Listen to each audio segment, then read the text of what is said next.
Pat's going to play one more song for us. I had her learn this for me. It's called Red Letters by Crowder.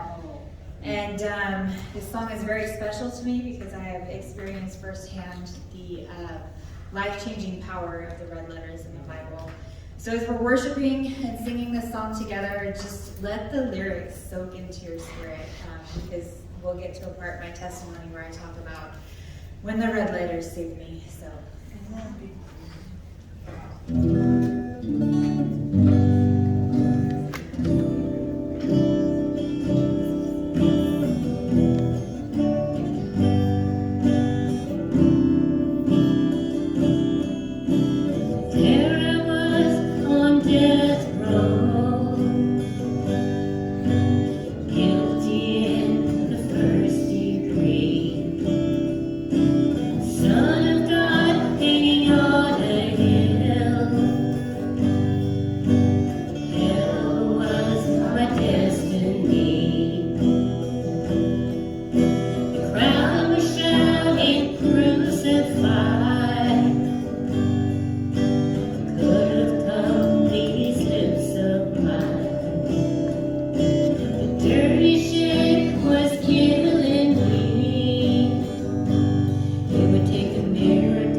Praise God, I am a free man today. Hi, my name is Michelle, and I'm a grateful believer in Jesus, celebrating recovery from alcohol, meth, men, and now I mostly struggle with control. Luke. Oh, you guys. Okay. Luke 8:5-8 says, "A farmer went out to sow his seed. As he was scattering seed, some fell along the path. It was trampled on, and the birds ate it up. Some fell on rocky ground, and when it came up, the plants withered because they had no moisture. Other seed fell among thorns, which grew up, and it choked the plants. Still other seed fell on good soil. It came up and yielded a crop 100 times more than was sown. My testimony is a journey from trampled path to good soil. Although my childhood wasn't the greatest, it wasn't terrible. I remember a time when I was very young, watching my parents involved in screaming fights, while my dad put holes in walls, broke furniture, and slammed doors. My mom didn't stand for it long, though. It wasn't all my dad's fault. My mom was a codependent, controlling enabler in deep denial, but she loved my dad and got her own place. My dad quickly yielded to my mom's way, and they got back together. I've learned later as an adult the fights were always about drugs. My parents stopped using drugs, and my mom started taking us to church. Every Sunday we were at church without my dad. He was too tired from work, and church just wasn't important to him. I remember loving Sunday school and being so good at remembering Bible verses. I still remember one of them, Revelations 3:15 through 16. I know your deeds, that you are neither hot nor cold. I wish you were either one or the other. So because you are lukewarm, neither hot nor cold, I am about to spit you out of my mouth. God stores this in my heart to help me as an adult, proving Isaiah 55:11 to be true. So is my word that goes out from my mouth. It will not return to me empty, but will accomplish what I desire and achieve the purpose for which I sent it. We continued attending church until I got old enough to get into a youth group. By then, my mom was tired of going to church alone, and we traded it for weekend camping trips that included my dad, my parents' friends, and a lot of alcohol. My dad worked hard to provide a good life for us, but both my parents continued to drink and showed me what functional alcoholism looked like. In our family, it was completely normal and fine to drink every day, and I was allowed to start drinking socially at the age of 14, and so started my life of addiction. My father worked so hard that he was too tired for anything more than a beer and TV. His work often required him to be out of town for most of my childhood, leaving me craving male affection. It was shortly after I started high school that I got my first taste of the wrong kind. I lost my virginity at the age of 14, high on weed, ditching school and watching porn at my friend's grandma's house. This experience left me feeling wanted, accepted, and loved. I soon was willing to be whoever or whatever I had to be in order to keep boys interested in me. There was also a pattern developing. The boys I wanted to want me also wanted drugs. They smoked cigarettes and weed, and so when in Rome, I did as well. Not because I ever really liked any of it, but because I needed them to like me. I got pregnant for the first time at the age of 16, and when I told my mom, she gave me some terrible advice. With no confidence or love for myself, I believed her when she said an abortion was the best option. Not knowing at the time the full weight of the decision I was making, I went through with it. This wasn't the only time I would make this awful choice in my life. I've had more than one abortion, and I've miscarried due to drug use. I actually believed all of my rationalizations up until I got to Teen Challenge and started a real relationship with God. It's something today I do forgive myself for. It still grieves my heart, though. Some of you may have things you've done that you think are hard to accept God's forgiveness for. I just want to let you know it wasn't until this step study here at Celebrate Recovery that I was able to forgive myself completely. And writing this testimony also helped with the forgiveness. It's something that I'm super ashamed of, but God is healing me. My sponsor had me name my children, and I buried the paper. That helped too. Rationalization, justification, and excuses for my terrible decisions and behavior kept me in denial. The attention of boys continued to drive every decision I made. I went to church with my friend Crystal a couple of times while I was still in high school, and I gave my life to Christ at one of the altar calls. Unfortunately, it didn't stick at that time. It was seed that was trampled under path. Alcohol and a life of partying quickly ate that vision up. Looking back now, God definitely had his hands on me. My entire high school career was spent ditching school, smoking weed, drinking alcohol, and having sex. By the time I had graduated high school, I had piled high a mountain of shame and guilt that the boys' alcohol and weed was not sufficiently covering anymore. It was at this point that the boy of my dreams finally got me pregnant. The 2 years we spent dating up until this point was a dysfunctional and toxic cycle, and I just knew a baby would fix everything. It started with me desperately trying to make him love me, and then continued with him proving that he didn't. I used to cut myself to cope with the rejection. Every time I cut myself, he would wait the exact amount of time for the scars to heal and for me to forget the heartbreak, just for us to come back and do it again. About a month after we found out I was pregnant, he came home from work and said those magic words, "Pack your bags, we're going to Vegas to get married." So I, of course, jumped at the chance to start my fairy tale, but it definitely wasn't the fairy tale I had envisioned. The same cycle repeated, adding emotional, physical, and verbal abuse. He started using meth while I was pregnant with our second child, and so after I had my baby girl, I followed his ways and started using meth too. It was a wonderful escape from the constant battle I was in. He would start fights so he could leave to cheat on me, and I would fight myself, trying desperately to hold on to him while living in denial. I was trying to convince myself that he would never hurt me or cheat on me. Most of what happened to me in that 5-year period was very deep after we split. I wasn't really sure how to process everything. I was left feeling broken and loved and unworthy with 2 kids. I covered this pain and emptiness with more boys and more meth, hoping to fill the void and hoping to feel worthy of love. My next relationship was a real winner. He wasn't using drugs when we started hanging out. This is the first time I really wanted to get clean. I tried in my own power and failed miserably. I even tried church. I started going with my friend Crystal again, and I was serious too. I even took my drugs and paraphernalia to the church to literally give it to God. I wanted to give them to the pastor, but chickened out and threw them away at the church. I was a seed on rocky soil at this point, and this plant withered because there was no good soil or watering. It wasn't long before my addiction sucked him in too. He wasn't abusive, he was just crazy. I left my kids with my mom to live in a dump and active addiction with him. He was constantly accusing me of doing off-the-wall things, calling into question my upstanding moral character, because, I was a good person. He became very paranoid and actually believed I was hiding a guy in our attic that I would sleep with after we went to bed. He would do things like nail our door shut from the inside and turn off the lights while he hid the hammer to keep me from leaving to cheat on him. So you can imagine my joy when I found out I was pregnant again, now with his kid. The reality of my life felt like a ton of bricks. I realized that nothing I could ever say or do would convince this guy that I loved him and that I wasn't doing any of the crazy things that he believed I was doing. I tried to go home to my kids, but my mom wasn't going to let me move back in with her while I was pregnant. She didn't want to get stuck raising another one of my kids. Really, who could blame her? She said I could come home if I had an abortion, but I had made that mistake enough times by now that I knew I couldn't do it again.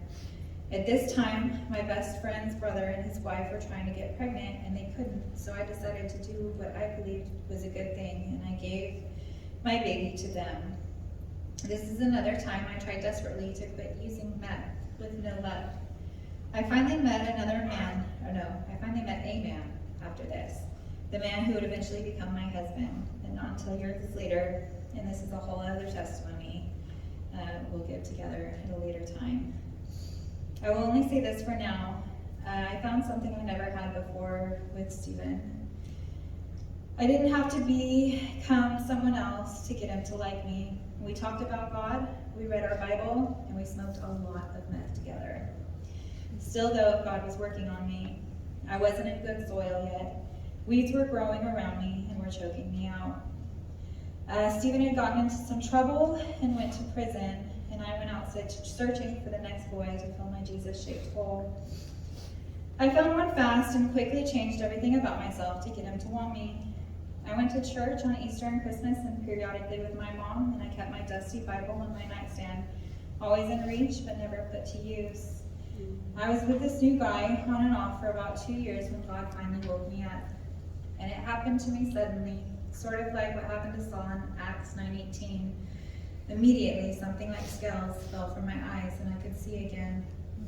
It was Friday night, my dealer called. She was in trouble, and me being the amazing person I I left my kids with my mom and borrowed her car so I could go play the superhero who saves a low-life dealer.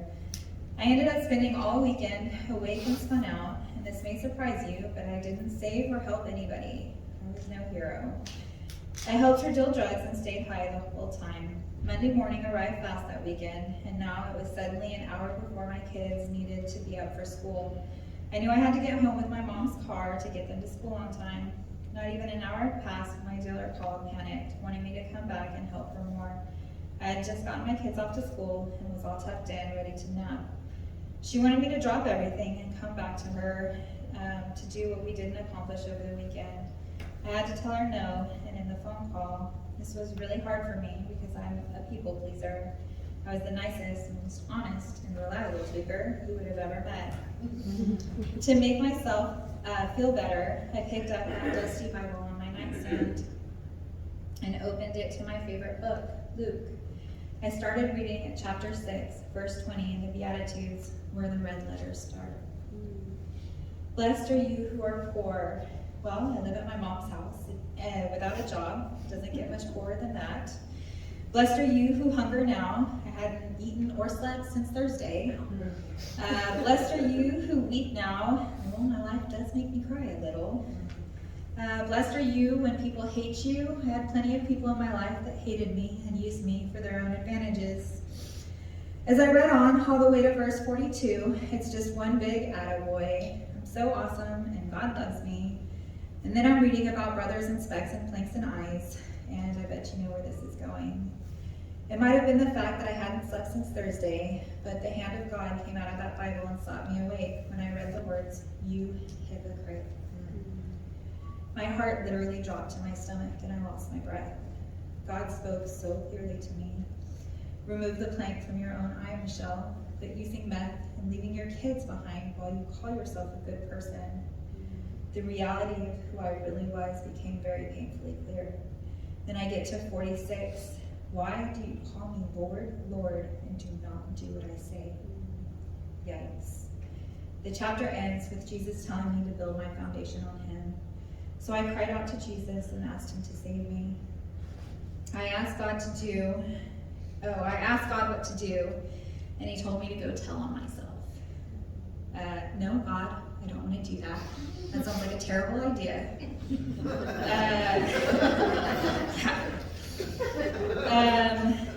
Give me another answer. How do I get clean? And then again, the nudge inside of me, go confess your sins, Michelle, to your mom. Tell her everything. Tell her that you're not clean and that you've been lying to her. I continued to argue with God about this until I drifted off to sleep. But when I woke up, I did exactly what he said. The soil was finally good, and I was ready to follow God. I told my mom that I needed help in some sort of program, and that getting clean on my own was never going to work. I couldn't do it. She said she couldn't afford rehab for me, and I didn't have insurance, so I went to my room to make my final attempt to get clean. I cried out to God for help. I threw my arms up and gave up completely. I surrendered all and told God he was the one I needed and that I could not do this without him. There was no way. For the next 5 days, I did absolutely nothing but eat, sleep, and pray. I had been using meth by this time in my life, not to get high anymore, but just to function as a normal person. I really believed the lie that without meth, I couldn't get out of bed or do normal things. By day 5, I was finally ready to attempt normalcy. I showered and got dressed. I was ready to come out of my room and be sober. I was taking the towel off my head, getting ready to brush my hair for the first time in days, and my mom came in and told me there was someone at the door for me. I came to the door, and there standing in front of me were 2 messengers from God. It was 2 men from Teen Challenge to tell me about the free program that had saved their lives and was helping them find a way. A life free from drugs. After listening to some of the details of how Teen Challenge works, I was concerned about the idea of meeting my kids again. After all, I had spent my whole active addiction leaving them. I couldn't leave them to get clean too. One of these 2 men who had stopped by had a girlfriend that was in the Teen Challenge in San Jose with his child. God knew my concern before I even spoke it. and it was becoming very evident that God had sent the exact right person to my house that day. The verse that I stand on is Micah 7:7. Therefore I will look unto the Lord. I will wait on the God of my salvation. My God will hear me. That was 10 years ago this June when I entered Teen Challenge. I wish that was the end of my testimony, but it's not. I went to Teen Challenge, I got clean off meth, and I got to know God. Before this, I knew of God. I didn't really know him. The counselors there had me do things like pray for my ex-husband and memorize Bible verses to help me find my worth in God and to know what he says about me. He healed some of my major hurts, and I got over my need to find worth in the opinions of boys. I learned a new way to live free of drugs. I left the program and moved back home with my still functioning alcoholic parents. I hadn't worked out all of my hurts, hang-ups, or bad habits. And in Teen Challenge, they stressed the importance of getting plugged in when I finished the program and went home. So I started attending church every Sunday with my mom and then got drunk every single night of the week. I wasn't responding to the word, and I wasn't working on myself, and I wasn't really plugged in. I was just a seat warmer. God kept telling me to quit drinking, and I kept telling him that I didn't have a problem. Even after I got a DUI while celebrating my 2-year clean date from meth. After all, alcohol was never my problem. It was men and meth. That's what I got help with in Teen Challenge, ending my addiction. The next time I was going to be with a man, it would be for marriage. I did end up reconnecting with Stephen. He was the only one who was real with me. I won't tell you how or how many times it took. Like I said, it's a whole separate testimony. Just know it's a good story. We got baptized together as a family, did devotions every night, went to church every Sunday, and then the drinking made us lukewarm. It's a good thing I still had that verse from childhood stored in my heart. Because you are lukewarm, neither hot nor cold, I am about to spit you out. I knew I was lukewarm and only worthy of being spit out. Steve and I stayed drunk and fought nonstop until we finally listened to God and responded with obedience and action. Let me just tell you how good God is and how he brought us here. We came to celebrate recovery at BFA in March of 2021, a year ago. So Stephen had a friend, Joey, Tina's son, and he introduced us when we were dating in 2010 and 2013, and I kept in contact with him on Facebook, and I saw him on Sundays at BBF all the time, and he actually invited me to a ministry that he was involved in called Firestorm, where I met my beautiful sponsor, Jolene. He also is the only reason that I unblocked Stephen from Facebook and looked him up again, and was the only reason I'm married. And then Tina was doing exactly what God called her to do. She was serving in a ministry at BBF called Change Our City. Me and Stephen got a house, and we needed a dining room table. So we contacted the ministry, and Tina came over to give us the table in an Instapot. And it just so happened, it was right when Stephen was getting off of work one day. I didn't know who Tina was. Tina didn't know who I was. So my husband walks in from work, and Tina's in there giving me this stuff, and he's like, "Oh my gosh, Tina, hi!" And he ran and gave her a hug, and I was like, "Who is this chick?" And I'm gonna have to fight somebody. But anyways, so because they started talking, Tina told him about the Celebrate Recovery at BBF at the Northwest campus, and went a couple times with her. Then COVID happened, and the drinking took us again. But we know who to call when it was time for us to finally come here.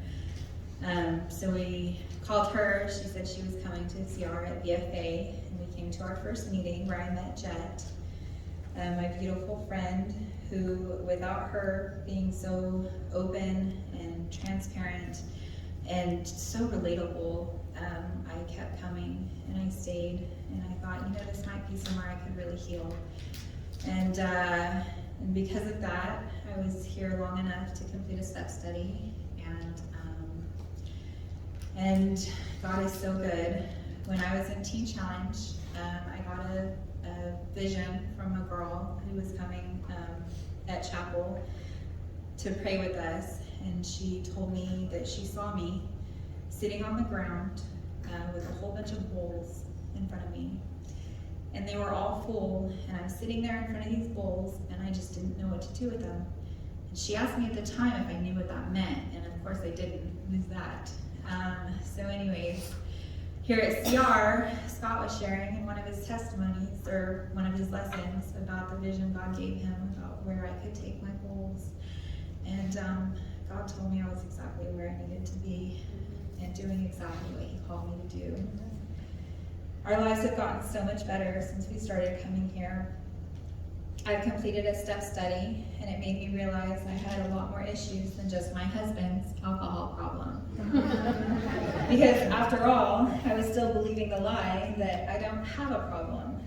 I still remember answering the first question and realizing I have control issues. And wait, I'm codependent too? Oh no, I've become my mom. Doing the homework and working through the lessons helped me work through the hurts, habits, and hang-ups I didn't address while I was in Teen Challenge. It gave God the opportunity to heal some of them. One of the last lessons in the CR step study is the lesson yes. I think this lesson is what spoke loudest to me. By saying yes, I am now an official leader here at Celebrate Recovery and the Assimilation Coach. I now help lead and facilitate step studies and open share groups for women. By saying yes, I finally got plugged in. I just kept saying yes, and I just kept saying yes to God, and my life just keeps getting better. Who knew that's how it worked? Mm-hmm. I still have much to learn and much to work to do, but I've got a great new family here to support me through it. When I started the step study last year, there was talk from the leaders about the importance of having a sponsor, someone you trust to confide in, and share lots of details about people and things from the past that have hurt us. Now, this idea scared me at first. If this thought scares you too, don't fret. God has the perfect person for you. Just pray about it. At the first mention of sponsor, a still small voice whispered in my spirit, Jolene. I argued with God about this because, I still find myself sometimes thinking I know better. I hadn't spoken to Jolene in 4 years since I had my son, and I thought it was a stupid idea. I ignored that still, gentle voice until it became a scream. At every mention of a sponsor and with every craving for alcohol, her name was there too. God definitely knew what he was doing because it turned out that she needed me just as much as I needed her. It was at our first meeting that God used her to deliver me from alcohol. I haven't been bothered or overwhelmed by the need to drink since that first meeting. With weekly meetings and thoroughly working the 12 steps, we prayed through a lot together. Through this process, God has strengthened my marriage and my relationship with my kids. He restored my family, and he gave me back the daughter that I gave up. I've given up in my addiction. This happened only 2 months after we started coming to CR. Shortly after I started my step study, she called me on Mother's Day, and she now comes to visit every other weekend. She also attends CR with us and enjoys being a part of Celebration Place, our kids program for CR. I wouldn't be here without God, and my relationship with God wouldn't be what it is without CR. It's funny because after we left our first CR meeting last year, I told Stephen that it wasn't exactly my cup of tea. Now, there is no place I would rather be on a Saturday night. My message for the newcomer and what I hope you got out of my testimony is this: God hears you, that you have to listen and say yes to him and fully surrender yourself. James 1:22 says, do not merely listen to the word and so deceive yourself. Do what it says. Thank you for letting me share.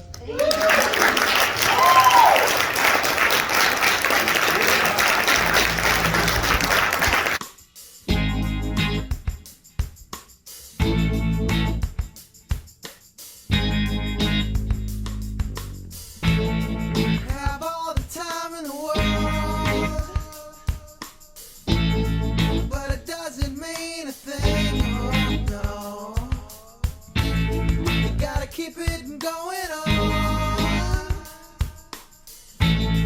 'Cause if you slip, you'll lose your grip and fall.